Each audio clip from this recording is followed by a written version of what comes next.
Assalamualaikum warahmatullahi wabarakatuh. Alhamdulillah sekarang kita sudah masuk ke jilid 2, yang mana pada jilid 2 ini bab yang pertama yaitu menerangkan tentang idhofah. Idhofah ini sangatlah penting, maka dari itu harus benar-benar diperhatikan karena banyak sekali nanti di kitab maupun di Quran lafaz-lafaz yang susunannya menjadi idhofah. Kalau kita lihat di sini, idhofah adalah gabungan dua isim atau lebih. Kita sudah ketahui apa itu isim. Isim yaitu kata benda atau kata sifat.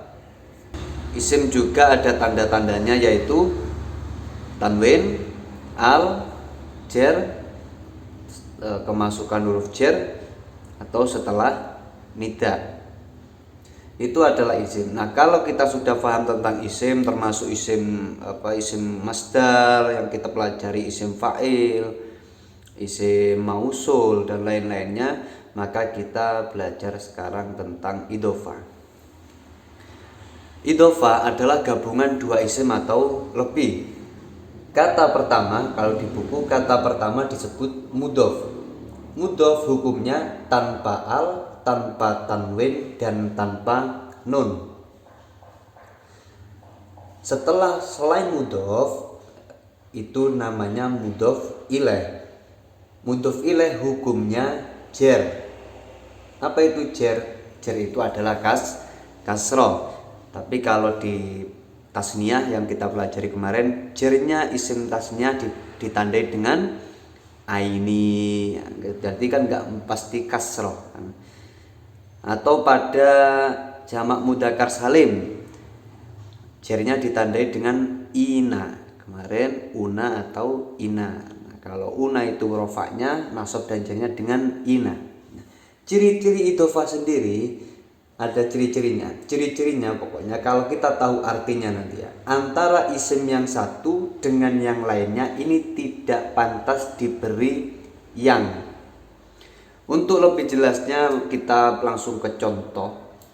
Contoh di dalam buku Rasulullahi, asalnya adalah Rasulun bertemu Allahu. Contoh seperti ini.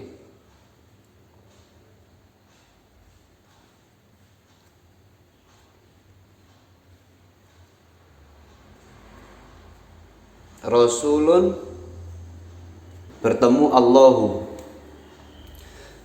Rasulun, Allahu, kalau kita lihat Rasulun ini adalah kalimat isim. Apa tandanya isim? Yaitu tanwin. Allahu di sini juga isim. Apa tandanya isim? Lebih gampangnya ada al. Nah, berarti di sini isim, di sini juga isim.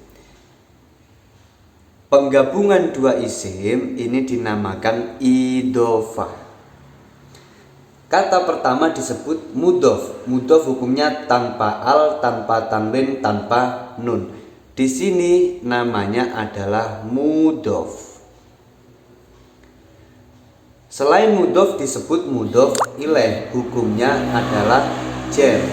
Berarti ini adalah mudhof ilaih. Dari sini bisa difaham. Kalau sudah kita lanjutkan. Kalau kita lihat arti Rasulun di sini yaitu utusan. Sedangkan Allah artinya ya Allah.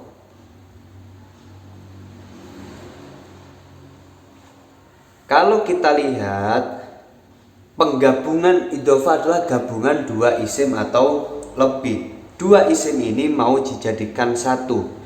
Utusan bertemu Allah, maunya membuat lafaz atau mengartikan utusan Allah.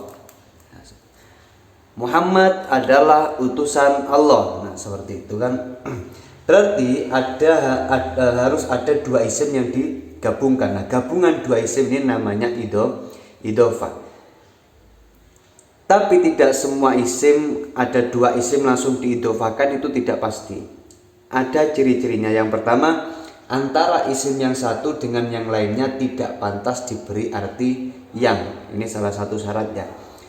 Utusan kemudian di sini dikasih arti yang. Utusan yang Allah apakah pantas?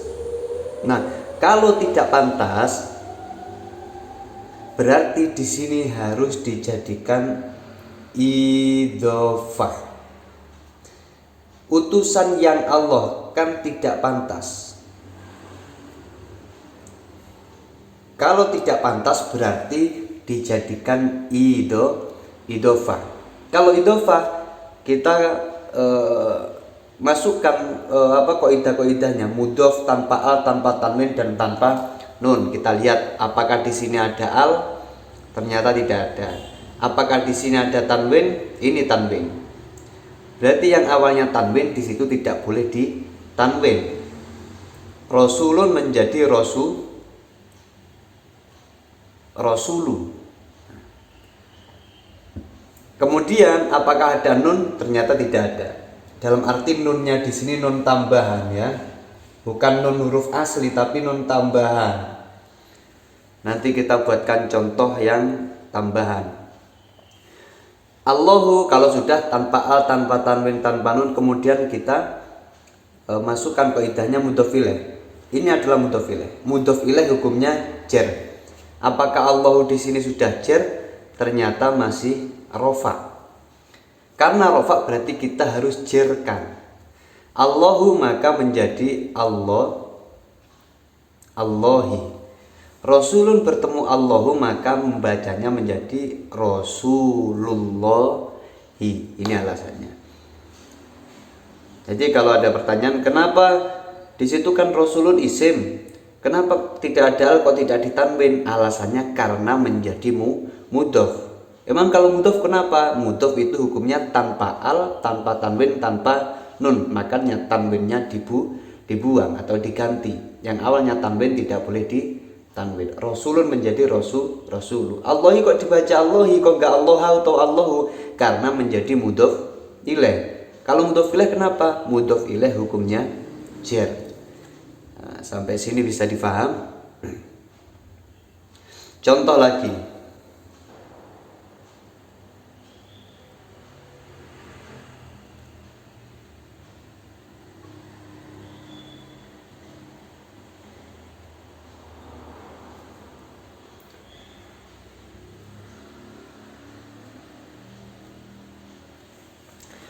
Jidarun bertemu baitun. Jidarun ini artinya tembok. Baitun ini artinya rumah. Kalau kita lihat jidarun ini adalah kalimah isim, tandanya adalah tanwin. Baitun juga isim karena ada tanwin. Ada dua isim. Kalau isim yang pertama dengan isim yang kedua ini tidak pantas diberi arti yang, maka dia harus dijadikan idhofah. Kita lihat tembok rumah, apakah pantas? Tembok yang rumah kan tidak pantas. Kalau tidak pantas berarti dia harus dijadikan idhofah. Nah, idhofah. Langsung kita praktekkan. Jidarun kata pertama disebut mudhof, berarti mudhof jidarun di sini menjadi mudhof. Mudhof tanpa al, tanpa tanwin, tanpa nun. Apakah ada al? Ternyata tidak ada. Apakah ada tanwin? Oh, ada di sini. Maka tanwinnya di sini nanti harus dibuang. Apakah ada nun? Tidak ada. Jidarun berarti di sini menjadi jidaru. Kemudian baitun. Ini namanya mudhof, ini namanya mudhof ilaih. Mudhof ilaih hukumnya jar. Apakah di sini sudah jar? Ternyata belum. Di sini masih rofa. Jidarun bertemu baitun berarti di sini menjadi jidaru baitin. Nah, jidaru baitin ini adalah tembok rumah. Pokoknya idhofah itu kalau ada dua isim, antara isim satu dengan isim yang lainnya itu tidak pantas diberi arti yang, maka dia dijadikan idhofah. Kaidahnya ini nanti yang dipakai. Mudhof tanpa tanwin tanpa nun, mudhof ilaih hukumnya jar. Bisa difaham? Sekarang kita buat contoh yang ada nunnya. Kalau di buku di situ ada contoh ala bertemu rijlaini bertemu hu. Ala bertemu rijlaini bertemu hu. Ala ini adalah kalimat huruf. Hurufnya huruf jar. Kalau kita mengingat-ingat, min ila an ala firuba bili katawa. Min ila an ala. Nah, ala adalah huruf jar. Pengamalannya mengejarkan kalimat isim. Rijlaini ini adalah kalimat isim. Artinya rijlaini ini adalah dua kaki. Kalau dua berarti tasniyah. Kalau satu kaki itu bahasa Arabnya adalah rijlun. Kalau dijadikan tasniyah atau dua, maka rijlani atau rijlaini.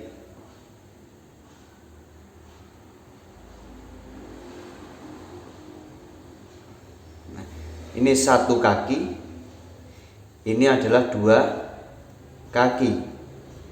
Yang ini adalah tingkah rofaknya. Rofaknya isim tasnya ditandai dengan ani, nasab dan jarnya dengan aini. Ini nasab atau jar. Karena di sini ada huruf jar ala, berarti rijlaini di sini tingkahnya yang tingkah jar. Sampai sini bisa difaham? Hu ini adalah kalimat isim. Isimnya isim apa kok ada hu? Isimnya itu adalah isim domir. Nanti kita akan membahasnya. Yang penting kita ketahui di sini ada ala kalimat huruf. Rijlaini adalah isim, hu adalah isim. Kita lihat. Di sini ada dua isim berdampingan. Dua isim berdampingan. Apakah di sini dijadikan idhofah nantinya? Kita lihat dulu. Rijlain apakah antara isim satu dengan lainnya tidak pantas diberi artian? Kalau tidak pantas berarti nanti kita jadikan idhofah. Kalau pantas berarti jangan diidhofahkan. Rijlaini hu. Rijlaini ini artinya dua kaki. Hu ini artinya dia. Dua kaki yang dia. Apakah pantas? Tidak pantas. Kalau tidak pantas berarti di sini nanti harus dijadikan idhofah. Bisa dipaham seperti ini. Kalau tidak pantas, ingat, kalau tidak pantas maka nanti dijadikan idhofah. Kalau pantas jangan. Contoh, Bapak baik. Bapak adalah kalimat isim. Kok tahu isim? Kita lihat dari arti saja sudah kelihatan. Bapak nama benda, isim. Baik nama sifat juga isim. Nah, di sini ada isim, di sini juga ada isim. Kalau kita kasih arti yang, bapak yang baik apakah pantas?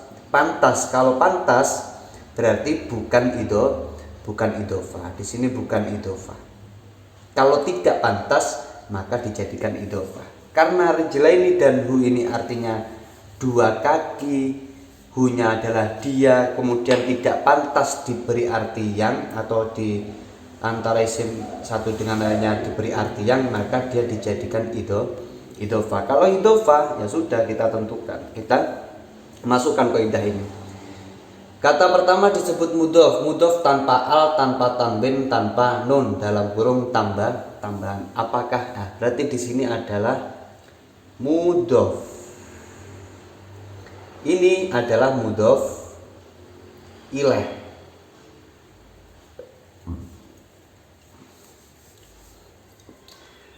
Mudhof tanpa al, tanpa tanwin, dan tanpa nun. Apakah rijla ini ada al? Ternyata tidak ada. Apakah ada tanwin? Ternyata juga tidak ada.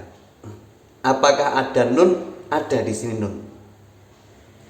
Kalau kita lihat ada nunnya. Apakah itu nun tambahan?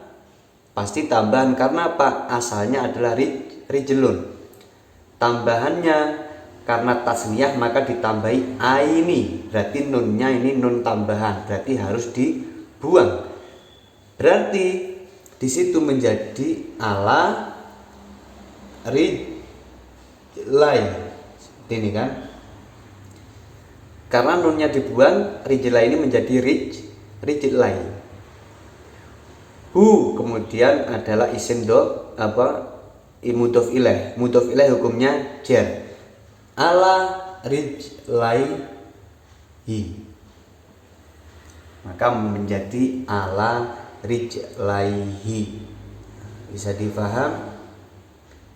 Kemudian di dalam kotak, jika idhofah terdiri dari 3 isim atau lebih. Nah, seperti ini. Sekarang bagaimana jika isimnya itu lebih dari 2? Kalau tadi kita buat contoh gabungan 2 isim, sekarang kita buat contoh isim yang lebih dari 2 huruf. Di buku ada li. Bertemu matun. Bertemu ahlun. Bertemu tadu. Nah, kita lihat, li adalah kalimat huruf. Hurufnya huruf jar. Hurmatun adalah kalimat isim. Tandanya adalah tan. Ahlun adalah isim, ada tanwin. Ustadu di sini juga isim karena ada al. Tanda-tanda isim, tanwin, al, jar setelah nida. Kita lihat loh, di sini ada 3 isim. Kalau antara isim satu dengan isim yang lainnya tidak pantas diberi artian, maka dia harus dijadikan idhofah. Berarti kalau kita lihat, hormat ini artinya adalah li itu li dulu, artinya adalah karena. Hormatun artinya menghormati. Ahlun artinya keluarga. Al ustadu ini artinya ustad.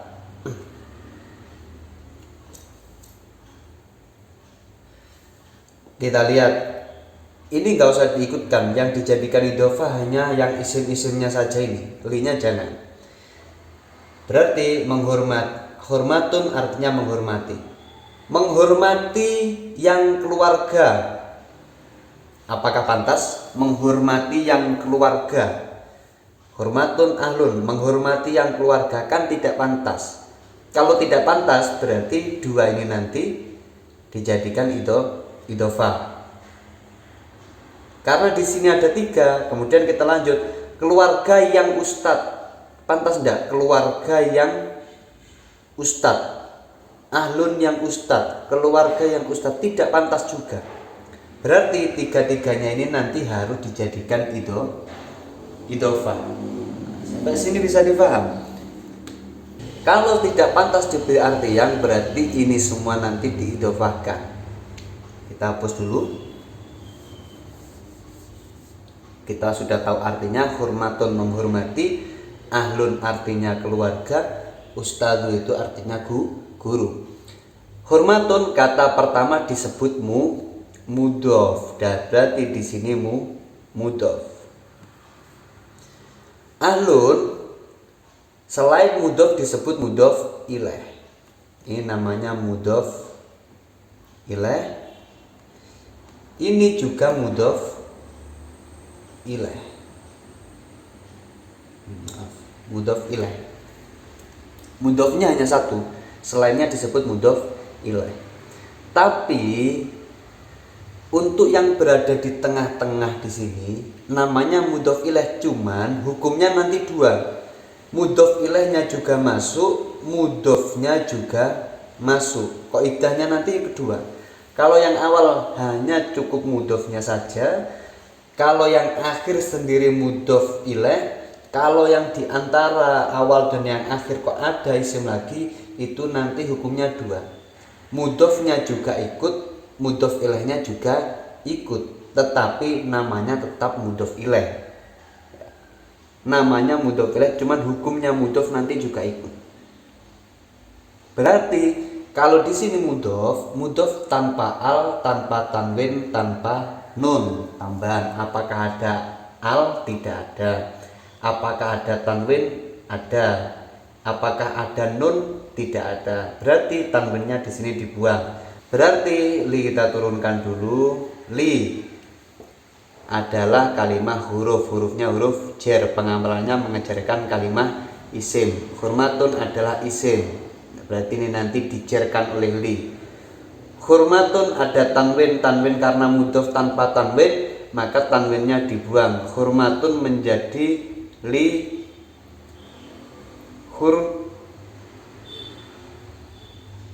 mati. Paham? Kok menjadi ti? Kok enggak tu?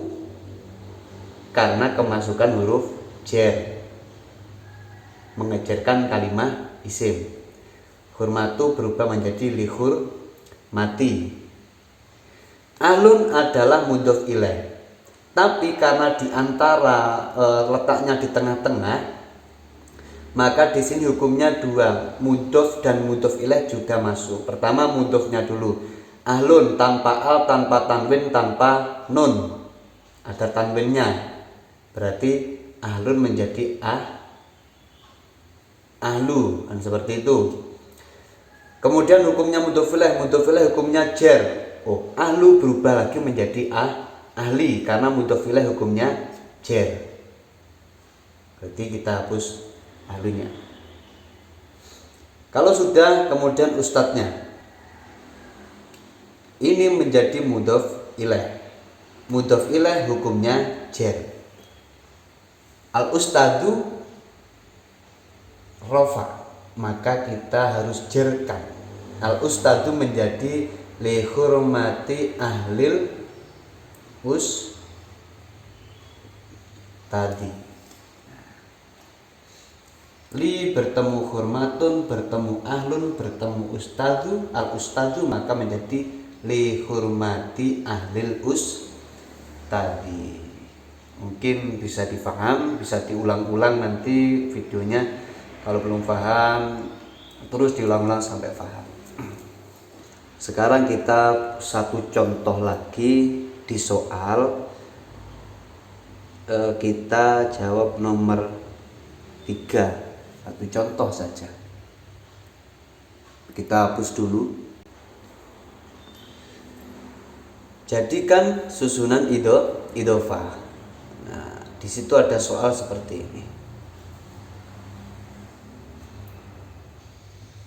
Jami'un bertemu as-shadiquna.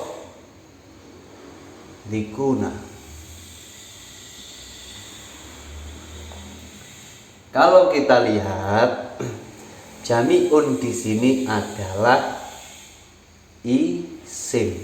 Karena apa? Karena tanwin. Nah, sudah ketemu, ini adalah kalimah isim. Apakah as-shadiquna juga isim? Ternyata di sini juga isim karena ada al. Ini isimnya adalah isim mufrad. Kenapa mufrad? Karena tidak ada tanda-tanda tasniyah ataupun jamak. Masih ingat? As-sadiquna di sini juga isim.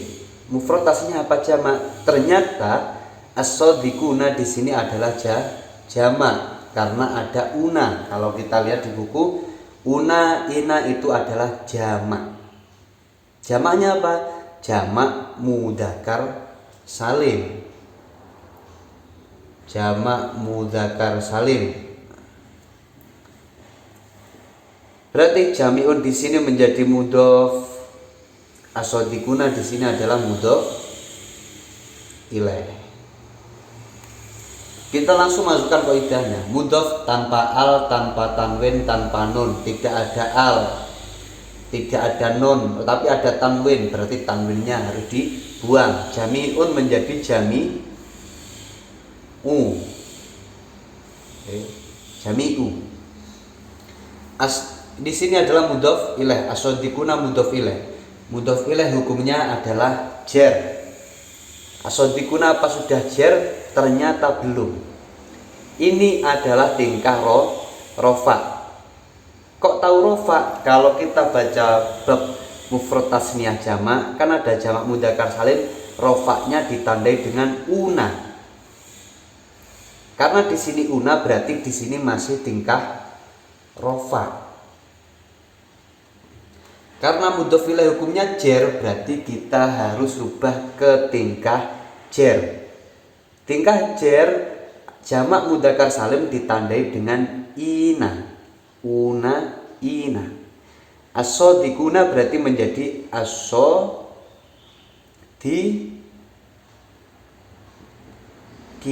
Sadiqina. Berarti jawabannya jami'us sadiqina. Bisa difaham? Semoga saja mudah. Mungkin sekian akhirul kalam. Assalamualaikum warahmatullahi wabarakatuh.